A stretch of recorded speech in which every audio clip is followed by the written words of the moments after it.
Arestado ng mga tauhan ng Warrant and Subpoena Section ng Pasay City Police Station ang isang most wanted person dahil sa paglabag sa Republic Act 9262 o ang Anti-Violence Against Women and Their Children Act of 2004.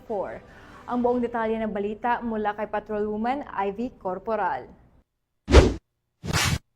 Arestado ng mga tauhan ng Warrant and Subpoena Section ng Pasay City Police Station ang isang most wanted person na kinilalang sa alias Chris, bandang alas 2:50 ng hapon sa kanto ng Zamora Street at Protasio Street, Pasay City.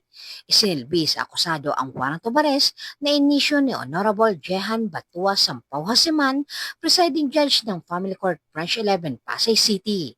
Ang warrant ay inilabas para sa layunin ng service of sentence at may petsang Pebrero 26 taong kasalukuyan.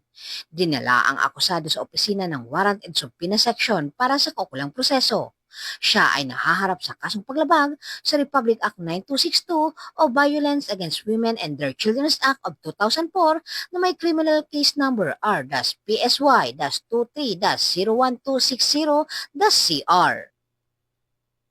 Mula dito sa Camp Bagong Diwa, Taguig City, ako po ang inyong PNN correspondent, Patrolwoman Ivy Corporal, alagad ng batas, tagataguyod ng Balitang Pulis.